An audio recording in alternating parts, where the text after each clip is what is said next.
하나님 아버지를 내가 믿사오며 그 외아들 우리 주 예수 그리스도를 믿사오니 이는 성령으로 잉태하사 동정녀 마리아에게 나시고 본디오 빌라도에게 고난을 받으사 십자가에 못 박혀 죽으시고 장사한 지 사흘 만에 죽은 자 가운데서 다시 살아나시며 하늘에 오르사 전능하신 하나님 우편에 앉아 계시다가 저리로서 산자와 죽은 자를 심판하러 오시리라.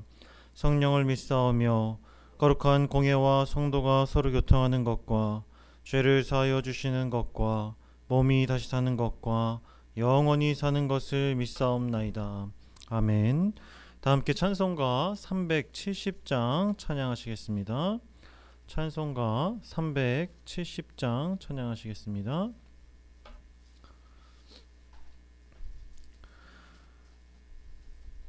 주 안에 있는 나에게 단 근심이 있으랴.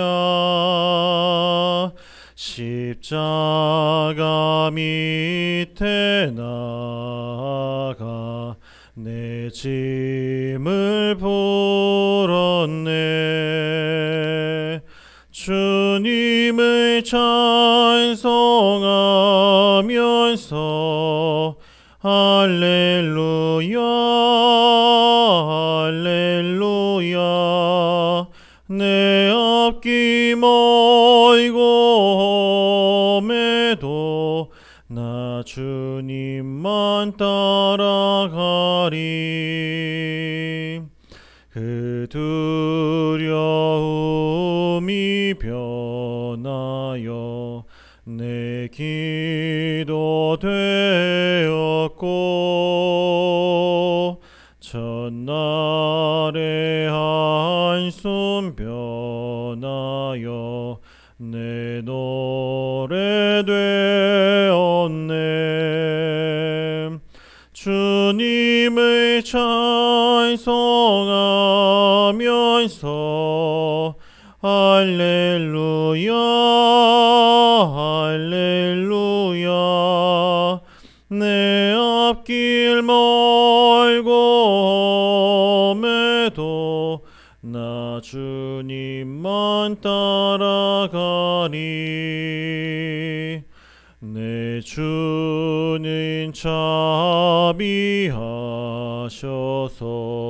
늘 함께 계시고 내 궁핍함을 아시고 늘 채워주시네. 주님을 찬송하면서 할렐루야 할렐루야. 내 앞길 멀고 험해도 나 주님만 따라가리. 내 주와 맺은 언약은 영불변하시니 그 나라 가기까지는 늘 보호하시네. 주님을 찬송하면서 할렐루야 할렐루야.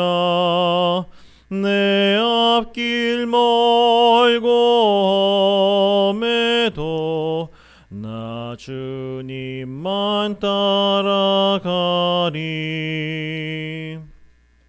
오늘 함께 나눌 성경 말씀은 요한 2서 1장 1절부터 6절까지의 말씀입니다. 요한 2서 1장 1절부터 6절까지의 말씀입니다. 제가 봉독하겠습니다. 장로인 나는 택하심을 받은 부녀와 그의 자녀들에게 편지하노니 내가 참으로 사랑하는 자요 나뿐 아니라 진리를 아는 모든 자도 그리하는 것은 우리 안에 거하여 영원히 우리와 함께할 진리로 말미암음이로다. 은혜와 긍휼과 평강이 하나님 아버지와 아버지의 아들 예수 그리스도께로부터 진리와 사랑 가운데서 우리와 함께 있으리라. 너희 자녀들 중에 우리가 아버지께 받은 계명대로 진리를 행하는 자를 내가 보니 심히 기쁘도다. 부녀여, 내가 이제 내게 구하노니 서로 사랑하자. 이는 새 계명같이 내게 쓰는 것이 아니요 처음부터 우리가 가진 것이라. 또 사랑은 이것이니 우리가 그 계명을 따라 행하는 것이요 계명은 이것이니 너희가 처음부터 들은 바와 같이 그 가운데서 행하라 하심이라. 아멘. 우리는 본문을 읽으면서 눈에 띄는 단어 한 가지를 확인할 수 있습니다. 그 단어는 바로 진리입니다. 1절부터 4절까지 짧은 네 구절에서 진리라는 단어가 총 5차례나 사용되었기 때문입니다. 1절 말씀에 기록된 내가 참으로 사랑하는 자라는 문장에서 참으로 라고 번역된 엔 알레데이아는 무엇 안에서 라는 뜻의 전치사 엔과 진리를 뜻하는 알레데이아가 함께 쓰인 단어로서 본래는 진리 안에서 라고 번역하는 것이 맞습니다. 다시 1절 후반절 말씀을 직역하면 내가 진리 안에서 사랑하는 자요 나뿐 아니라 진리를 아는 모든 자도 그리하는 것은 이라고 해석할 수 있습니다. 1절 말씀에서만 진리라는 단어를 2번이나 사용한 것입니다. 그리고 2절부터 4절 말씀에 걸쳐 우리 안에 거하여 함께할 진리, 진리와 사랑 가운데서 진리를 행하는 자 등 총 5번 진리를 언급합니다. 이처럼 본문의 유력한 저자로 거론되는 사도 요한이 이토록 진리를 강조하는 이유는 무엇 때문일까요? 이 새벽 그 이유에 대해서 함께 생각해보고 하나님이 우리에게 주시는 뜻과 교훈이 무엇인지 함께 생각해 보겠습니다. 우리는 요한이 진리를 강조하는 이유를 3절 말씀에서 확인할 수 있습니다. 3절 말씀을 보시겠습니다.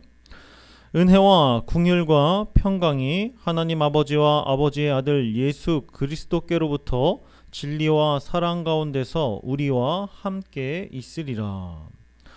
요한이 진리를 강조한 이유는 은혜와 긍휼과 평강이 우리 안에 있음을 깨닫게 하기 위해서입니다. 성경, 특히 서신서 가운데 본문에서처럼 은혜, 긍휼, 평강이라는 세 단어가 동시에 사용된 것은 디모데전서 1장 2절 말씀과 디모데후서 1장 2절 말씀 단 2곳 뿐입니다. 이 두 본문은 사도 바울이 자신이 영적으로 낳은 아들인 디모데에게 목회 서신을 보내면서 전한 축복의 말씀이기도 합니다. 본 서신의 저자인 사도 요한은 바울과 마찬가지로 자신이 사랑하는 교회와 그곳의 성도들을 향하여 영적 아비가 된 자의 심정을 가지고 축복하는 내용으로 편지를 전한 것입니다. 여기서 은혜와 긍휼은 하나님께서 자신의 백성들을 향해서 갖는 호의의 마음을 표현한 것이라면 평강은 하나님께서 베푸신 은혜와 긍휼로 말미암아 성도가 갖게 되는 심령의 상태를 나타내는 것입니다. 중요한 것은 이 같은 은혜와 긍휼과 평강의 근원이 바로 하나님 아버지와 아들이신 예수 그리스도라는 것입니다. 3절 말씀에서 사용된 헬라어 파라라는 표현은 무엇의 곁에 있는 혹은 무엇의 옆에서부터 라는 의미로 은혜와 긍휼과 평강의 근원이 하나님과 예수 그리스도임을 분명히 알려주는 것입니다. 그리고 이 전치사가 하나님과 예수 그리스도 앞에 각각 쓰임으로써 하나님과 예수 그리스도 두 분이 조금도 차이가 없이 은혜와 긍휼과 평강을 동일하게 부어주시는 분임을 강조합니다. 그러므로 하나님과 예수 그리스도의 진리와 사랑 가운데서 성도는 은혜와 긍휼과 평강을 체험하고 누릴 수 있는 것입니다. 그렇다면 성도님들께서는 날마다 삶 가운데서 은혜와 긍휼과 평강을 체험하고 누리고 계십니까? 아마도 우리 모두 그렇다고 답할 수 없을 것입니다. 왜냐하면 그리스도인의 삶에도 고난과 아픔은 존재하기 때문입니다. 이때 우리가 기억해야 할 중요한 사실 한 가지는 은혜와 긍휼과 평강은 진리와 사랑 가운데에 있을 때 공급받을 수 있다라는 사실입니다. 즉 진리와 사랑이라는 울타리를 벗어나게 되면 그 어떤 은혜와 긍휼과 사랑도 성도에게 머물러 있을 수 없다라는 것입니다. 따라서 우리는 고난과 아픔, 슬픔의 상황이 우리를 찾아와도 진리와 사랑이신 하나님과 예수 그리스도 안에 머물러 있을 때 그 힘든 순간을 이겨낼 수 있는 은혜와 긍휼과 평강을 얻게 된다는 것을 잊어서는 안 되는 것이죠. 아무리 힘들고 어려운 일을 만나도 그것은 인간이 죄로 타락해 얻은 죄의 결과, 죄의 대가이지 하나님과 예수님을 원망하고 그 가운데서 떠나면 안 된다라는 것입니다. 그렇다면 우리는 어떻게 은혜와 긍휼과 평강의 근원이신 하나님과 예수님 안에 머물러 있는 삶을 살아갈 수 있을까요? 아버지께 받은 계명대로 진리를 행할 때 우리는 은혜와 긍휼과 평강의 하나님 안에 거할 수 있습니다. 그리고 계명과 진리를 행할 때 하나님은 진리를 따라 순종하는 사람을 보고 기뻐하십니다. 4절 말씀입니다. 너희 자녀들 중에 우리가 아버지께 받은 계명대로 진리를 행하는 자를 내가 보니 심히 기쁘도다.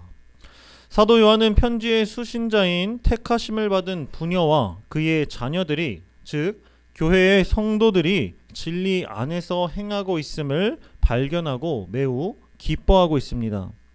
그러나 이 말을 반대로 생각해보면 성도들 중에 진리 안에서 행하지 않는 자들도 있다는 사실을 암시합니다. 너희 자녀들 중에 라는 표현을 보면 알 수 있습니다. 이러한 요한의 의도는 본문에 너희 자녀 중에 진리에 행하는 자가 누구를 가리키는지를 해석하는 일에 중요한 단서를 제공합니다. 요한이 말하는 진리를 행하는 자, 그는 본 서신을 받는 교회 가운데 이단이 많은 사람들을 미혹할 때에 복음의 진리를 떠나지 않고 신앙의 순수성을 지켰던, 교회 공동체를 지켰던 사람들을 가리킵니다. 따라서 우리가 기억하고 마음에 새겨야 할 것은 우리는 어떠한 고난과 아픔 그리고 여러 이단의 미혹의 순간들 가운데 복음의 진리를 떠나지 않고 교회의 머리 되신 하나님과 예수 그리스도 안에 거하는 자가 진리를 행하는 자이며 하나님이 기뻐하시는 성도라는 사실을 잊어서는 안 되는 것입니다. 즉 하나님이 택하시고 허락하신 교회 공동체 안에 속해 있는 성도가 진리를 행하는 자이며 은혜와 긍휼과 평강을 공급받을 수 있다라는 뜻입니다. 이 사실을 모르는 사람은 자칫 잘못하면 계명대로 진리를 행하는 것에 얽매여 율법을 지키지 않으면 하나님께 벌을 받고 구원받을 수 없다고 믿는 바리새인들과 유대교의 실수를 따라 살게 될 수도 있습니다. 누가 613가지나 되는 율법과 계명을 빼놓지 않고 지킬 수 있겠습니까? 율법과 계명을 잘못 이해하고 그것에 얽매이게 되면 그저 몇 가지 계명을 잘 지키는 자신의 모습에 감격하여 다른 사람의 신앙과 믿음을 비판하게 되고 자기가 지키는 몇 안 되는 계명을 못 지키는 성도들을 바라보며 손가락질하고 판단하고 폄하하는 죄에 빠지게 될 경우가 많습니다. 물론 하나님의 말씀을 따라 사는 것은 그리스도인으로서 마땅히 행해야 하고 노력해야 하는 부분이 맞습니다. 그러나 계명을 지키기에 앞서 우리는 우리의 죄인됨과 연약함을 인정하는 자세가 필요합니다. 우리의 죄인됨을 인정하고 나는 부족하고 연약하여서 하나님의 계명을 모두 지키지는 못하지만 오늘 나에게 허락하신 말씀을 붙잡고 살겠습니다. 주님의 계명을 지키며 살고 싶습니다 하고 성령 하나님께 힘과 능력을 구하며 겸손히 주의 계명을 따라 살아가는 자세가 하나님이 기뻐하시는 모습이고 하나님의 말씀에 순종하며 살아가길 소원하는 바른 그리스도인의 모습입니다. 그러므로 이제 계명을 모두 지키지 못했다고 스스로 죄의식에 빠져있지 마시길 바랍니다. 더 이상 다른 지체의 잘못을 보고 실족하고 판단하시지 마시길 바랍니다. 교회의 머리이신 예수 그리스도 안에 거하는, 즉 교회 공동체 안에 거하고 있는 사람 모두 하나님이 기뻐하시는 하나님의 계명을 잘 지키고 따르는 성도라는 것을 잊지 마시길 바랍니다. 요한의 서신은 우리가 교회의 머리이신 예수 그리스도 안에 거하는 순종만을 지키는 성도여도 하나님은 기뻐하시며 사랑하고 계시다라는 위로를 깨닫게 합니다. 하나님과 예수 그리스도 안에 거하는 저와 사랑하는 성도님들 모두 이 귀한 축복을 누리시길 소망합니다. 이 귀한 축복을 누리는 성도는 5절과 6절 말씀에 기록된 사도 요한의 권면처럼 서로 사랑하라 라는 계명에 순종할 수 있는 힘과 능력이 생깁니다.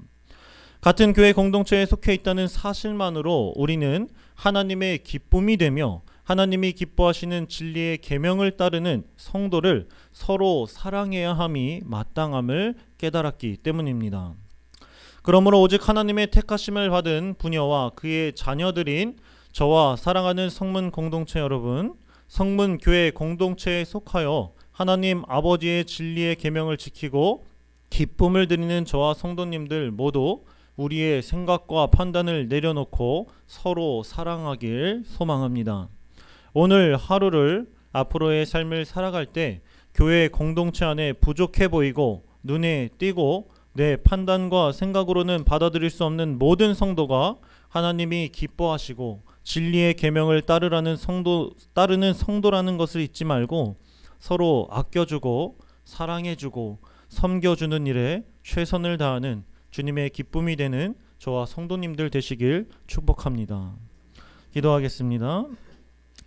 사랑과 은혜, 긍휼과 평강의 근원이신 하나님 아버지 감사합니다. 이 새벽 말씀으로 주의 사랑하는 성도들과 함께 하셔서 우리가 받은 은혜와 긍휼은 성문 공동체와 성문 교회와 공동체라는 것을 깨닫게 하시고 우리가 주님이 택하시고 허락하신 성문교회 공동체 안에 거하는 것이 진리의 계명을 따라 살아가는 순종의 삶임을 가르쳐 주시니 감사드립니다. 우리들 세상에 어떠한 고난과 문제를 만나도 그리고 이단의 거짓 유혹에도 주님이 허락하신 교회와 공동체를 떠나지 않는 믿음과 힘과 능력을 허락해 주시고 계속해서 주의 몸된 교회의 울타리 안에 거하며 주님 주시는 사랑과 평강의 복을 받아 누리는 성문 공동체가 되게 하여 주시옵소서. 또한 누구 하나 잘나서 자격이 있어서 성문 교인이 된 것이 아니라 주님의 은혜와 긍휼로 된 것이기에 우리 모두 서로의 생각과 판단을 내려놓고 서로 사랑을 배우고 사랑으로 감싸 안아주고 섬겨 주님을 가장 기쁘게 해드리는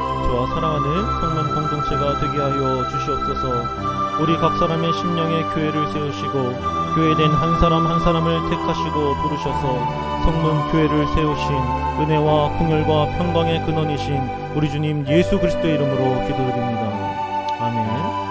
하늘에 계신 우리 아버지여, 이름이 거룩히 여김을 받으시오며 나라가 임하옵시며 뜻이 하늘에서 이룬 것 같이 땅에서도 이루어지이다.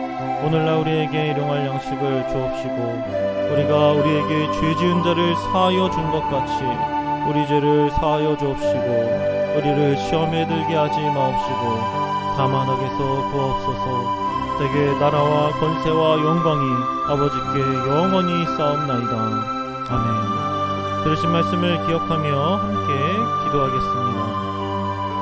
어떠한 고난과 미혹이 찾아와도 주님이 허락하신 교회 공동체 안에 거하며 진리를 행하게 하옵소서 기도하시고, 두 번째로 공동체 안에서 은혜와 긍휼, 평강으로 함께 하시는 하나님을 바라보며 서로 사랑하는 성문 공동체가 되게 하옵소서 기도하시고, 마지막으로 오늘 드려지는 수요예배를 통해 하나님 영광받아 주옵소서. 그리고 말씀 전하시는 김인철 목사님 영육간에 강건하게 해주시고 그 말씀을 듣고 변화되는 성문 공동체가 되게 해달라고 함께 기도해 주시고 각자 개인 기도하시고 돌아가겠습니다. 기도하시겠습니다.